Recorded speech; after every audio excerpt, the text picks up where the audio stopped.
বাংলাদেশের বাজার ব্যবস্থা বলে এখন আর কিছু নাই। এলপিজি গ্যাসের অস্বাভাবিক মূল্য বৃদ্ধি এমন না, প্রতিটি নিত্য প্রয়োজনীয় দ্রব্যাদির দাম অস্বাভাবিকভাবে বেড়ে গেছে।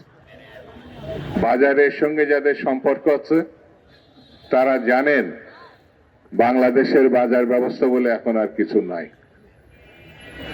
ডক্টর ইউনূস রাজনৈতিক ব্যক্তিত্ব নন, তিনি এনজিওর মানুষ, কিন্তু অর্থনীতির তো মানুষ।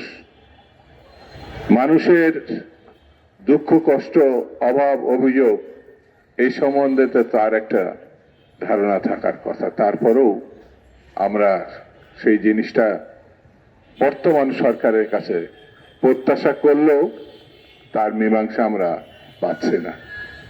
বন্ধুরা, এই সরকার আর খুব বেশি দিন নাই, কারণ ইতিমধ্যে 1 মাসেরও কম সময় এখন আছে জাতীয় সংসদের নির্বাচনে। জাতীয় সংসদের নির্বাচন হলে পরপরেই দেশে একটি সরকার গঠিত হবে। এই সরকার যদি দেশপ্রেমিক হয়, সেই সরকার যদি মানুষের অনুভূতি ধরতে পারে, তাহলে দেশ সমৃদ্ধিশালী হবে, বহিঃশত্রুর হাত থেকে রক্ষা পাবে, স্বাধীনতা এবং গণতন্ত্র রক্ষা পাবে।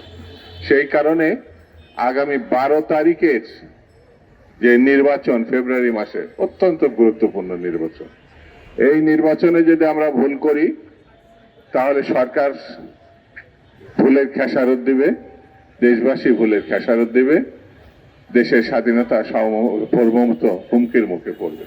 সেই কারণে আসুন নির্বাচনকে ভালো করার জন্য যে কাজগুলো করার দরকার তার ভিতরে অন্যতম একটি কাজ, মানুষ যেন নির্ভাবনায় নির্ভয়ে নিরাপত্তার সঙ্গে ভোট কেন্দ্রে যেতে পারে, যেটা গত 15 বছর 16 বছর আমরা দেখি নাই। মানুষ ভোট কেন্দ্রে যেত না, ভোট হয়ে যেত।